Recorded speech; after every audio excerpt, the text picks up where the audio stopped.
Hey everybody, and welcome into Clearing the Benches. Well, it is official. We've got a 3-horse race for the Art Ross Trophy for the NHL player who scores the most points. We've got Mackinnon, Kucherov, McDavid, and today we're going to try to predict who do we think is going to be in first when they cross the finish line. But before we get to that, let's give a shout out to our good friends over at SunshineGirlsAZ.com. If you like shirts with funny hockey sayings on them, shirts for guys, for gals, for kids, hoodies, check out SunshineGirlsAZ.com and don't forget to put in CTB10 in the code and you're going to save 10% off of your purchase. Alrighty, we're coming down the stretch. You got a 3-horse race here for the Art Ross Trophy. And before we get into the actual race, I'm going to talk who's Art Ross and why does he have a trophy named after him. So, Art Ross played in the 40s. He was a 5'11", 190-pound defenseman. That's a pretty big guy for those times. And he won the Stanley Cup twice as a player, so he was no schlub. He was also a big-time innovator. Apparently, the puck didn't move so well back in the day, and he helped do something to the edges that they still use today to help the puck move smoother. Also, I don't know if it's still like this in the back of a net, but old nets used to have a B that kept it from moving around. It kept it more stable. Apparently, he had a big part in the designing of that shape. Also, he convinced the NHL back in the day to put in a red line, thus creating the 2-line pass. Nope, not allowed. And then I guess the NHL wanted to open it back up around 2006, and they eliminated the red line and the 2-line pass. So Art Ross, even though he's got the scoring trophy named after him, the guy really was a big-time innovator as well as a great player. So let's get down to the trophy itself. So the trophy itself, if you look at teams whose players have won the trophy the most times, the Pittsburgh Penguins, 15 times their players. I'm sure it's Lemieux and Yager, Crosby, so a lot of big names on that list for the Penguins. 15 times Pittsburgh Penguins players. Try saying that 3 times after a couple of beers. Pittsburgh Penguins players have won the Art Ross Trophy. The Edmonton Oilers, 13 times. They've had players win it. No big surprise, as Gretzky's won it 10 times. McDavid's won it 5 times. Gretzky was a couple of times in LA.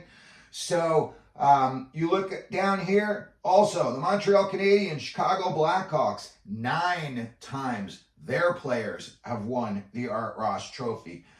Getting back into this year, I looked at the remaining schedule. Right now, you've got McKinnon leading the pack with 113. Kucherov's got 107, and McDavid has 103 points. I broke down the rest of their remaining games, in kind of a little formula that makes it easier to try to determine how many points these guys are going to score for the rest of the season. Starting off with McKinnon, like I said, right now, he's got 113 games left. Of his remaining games, he's got 4 games left against teams that are not in the playoffs.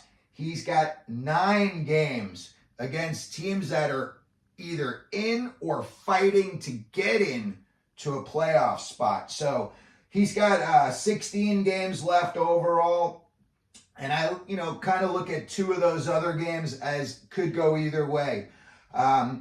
He may have a big game, could get shut out in those games. Kucherov, 107 points. I looked at his remaining schedule, and he's got 9 games left against teams not in the playoffs. Kucherov could eat big in those games, and he's only got 8 games against teams that are either in or fighting to get into the playoffs. So he's got 17 games left.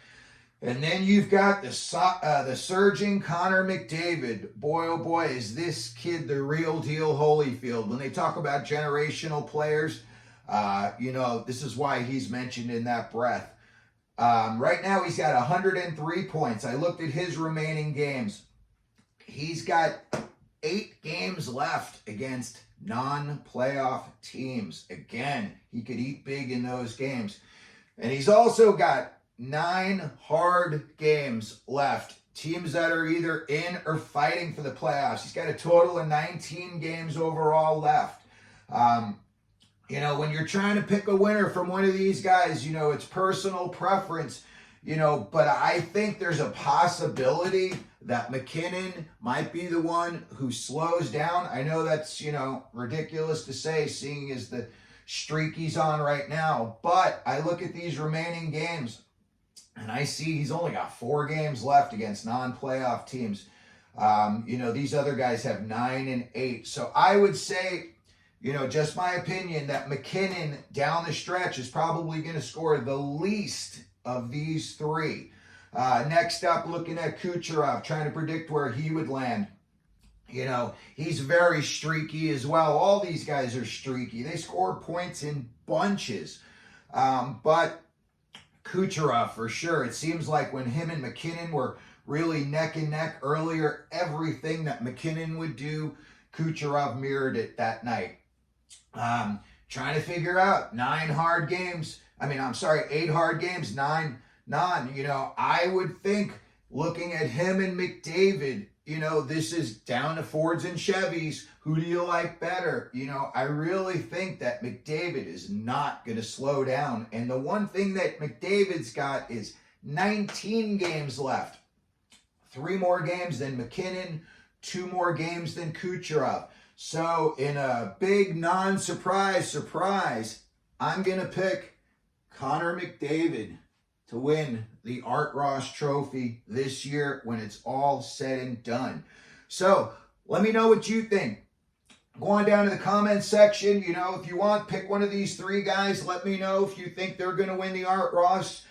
Try to predict how many points we think they would have. If I was going to go out on a limb right now, and McDavid's got 19 games left, he's scoring at like a point and a half, per game clip. You look at that, he could score like another 28 points. So I'm going to say somewhere around 132 points is probably going to be close to the number whoever wins the Art Ross is going to score this year. So again, let me know what you think down in the comments section. If you could, hit the subscribe button, hit the like button, and as we always do here at Clearing the Benches, let them know you're out there.